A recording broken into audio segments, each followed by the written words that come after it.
looks like I forgot that it's supposed to be trade breaking news music instead of my in the zone music. So this should be pretty good because I'm not going to change it either. I'm gonna keep the news news bulletin for trade one to come up here. Anyway, got two big trades to tell you about today. Pretty exciting ones. One's a huge blockbuster here, so this one's kind of fun here. Wow, some big names going both ways. So it's going to be interesting to see how this trade pans out. It's a move I've never seen Mr. Hilstosky ever make before. It really seems like a really positive move in his favor. I see what he's doing here. If he's doing what I think he's doing, if I think he's thinking more in lines of a little bit of rebuild, yeah, I can see this one working out real good. So anyway, this trade turns out to be a 5-player deal plus 2 draft picks swapping sides here. So let's see how this one broke down. So here's the big trade right here. As you can see, Pitter Patter has made a huge move by acquiring Steve Stamkos and Alexander Barkov. Yeah, this is a statement by Steve for sure. He's telling everybody this is it. He's going for it. So he's bringing Steven Stamkos and Alexander Barkov over to Pitter Patter. Stamkos is coming on a 2-year trade, and Barkov's coming on a 3-year trade. So this is no chump change going over here. Flying Colors are also sending over their 4th-round draft pick over to Pitter Patter. So Stamkos and Barkov and Flying Colors 4th-round draft pick going over to Pitter Patter. Coming back the other way is Tyler Seguin from the Dallas Stars on a 3-year contract. Recently injured Sammy Blais from the New York Rangers and Ryan Hartman from the Minnesota Wild. But also going over the big piece that they're giving up here is Pitter Patter is giving up their 1st-round pick going over to Flying Colors. So Garrow's brought over to his team Tyler Seguin 3 years, Sammy Blais 1, Ryan Hartman 1, and Pitter Patter's 1st-round draft pick. Going back the other way, Steven Stamkos on 2, Barkov on 3, and Flying Colors 4th-round draft pick. Both owners seem to be fairly pleased with the outcome. As you can see, they went all night into the hours working on this deal, and owner from Flying Colors on the left there, Mr. Garo Hilstosky, and Mr. Steve Grant on the right from the Pitter Patter finally come to terms early in the morning and shake hands on it, and we've got a blockbuster deal. Wow. Great job, guys. That's one to wake up the league for a little bit here. Steve Grant has thrown the gauntlet. He says, I'm coming in and I'm making a move. So Renee, if you think you're going to walk away with this, Steve has other ideas. All right. So yeah, great trade, guys. That was just amazing. So wow, when I saw that one come through on the waiver wire or on the trade wire, I went, woo, that one's a biggie. All right, so let's go to trade number 2. All right, for the second deal, I have to sit back and watch my co-commissions get together and make a deal. So Brewing Up Some Suds and Living Skies Capitals are hooking up for their first deal as commissionaires. And it's no surprise that one of our commissioners is trading. He's always trading. It doesn't matter if he's commissioner or not. So he'll be there for a good trade anytime. So we all know Al's in a rebuild, and Ryan, even though he's in first place, is never happy with his team. He's always tinkering with his team just to make it that little bit better. So let's see how this trade broke down. So this deal here is pretty simple between the Suds and the Capitals. It's basically a 2-for-2 with swapping of draft picks as well. The Bruins are sending over to the rebuilding Capitals Nicholas Roy and on a 1-year deal, and Rasmus Anderson from the Calgary Flames, defenseman, on a 3-year deal. Nice young defenseman there.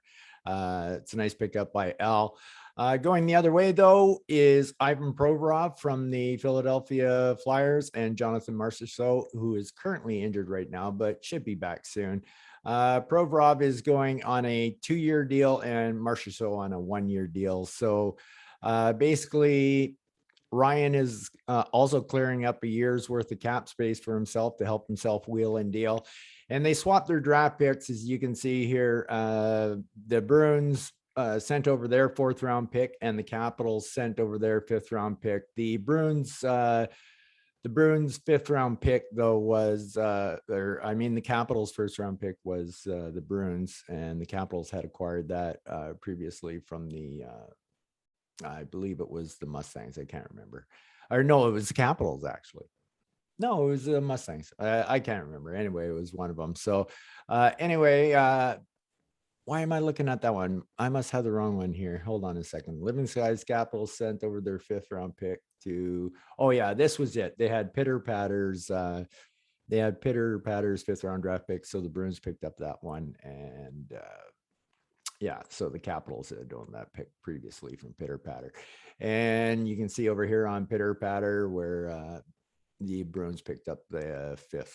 Or no, that's Flying Colors, Pitter Patter, pardon me. You can see they got the 5th right there. So they're side by side. Both of them are side by side on the trade depth chart. And we didn't actually look at the first trade, but you can see here that Flying Colors, that's where they picked up that 1st round pick. So that was nice for Flying Colors, is they've got 2 picks right there. And Pitter Patter picked up the Flying Colors 4th round draft pick. So a couple of really good trades going through today. So it's kind of looking like now we've got the Highlanders, Flying Colors, and Capitals with 2 1st round picks each. Who will be the one of those 3 that will get that 3rd and coveted 1st round pick? It always happens. Somebody will get 3, maybe 4. You never know. You never know.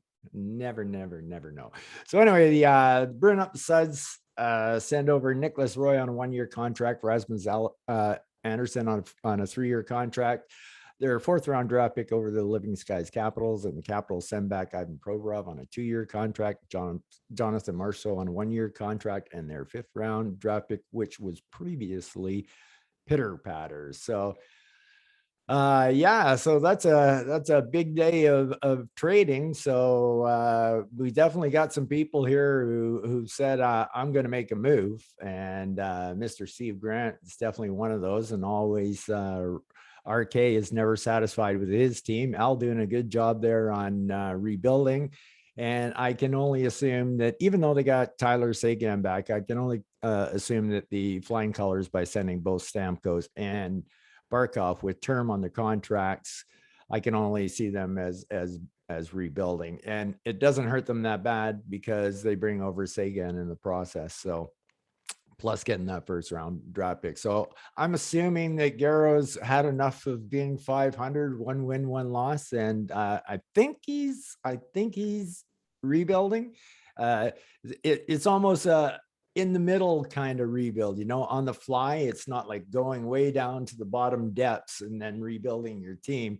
He's tinkering with it a little bit, so his team won't be bad enough to fall down into the bottom spots, but it's not going to take much to make him competitive once again, even though losing both Stamkos and Barkov. So really good trades there. I really enjoyed seeing those come across the wire. So anyway, that's what I got for you in the trade department, boys. Yeah, be looking for, I believe RK is going to be my guest this week on In the Zone. Anybody who wants to be my guest, please leave a note on the main page there, and I'll start just taking people in the order that they want to do it. So whatever is good for you, just know I'm probably going to be doing the In the Zones every Monday night, depending on if there's an Islander game on a Monday night or not. So I have to do that podcast on those days. But other than that, so if you want to do a podcast with me, let me know, or just put down in the comments below here and of this one, and then I'll know. So, but anyway, it looks like RK is coming up this Monday night. So be looking forward to that. All right, boys, take care and peace out.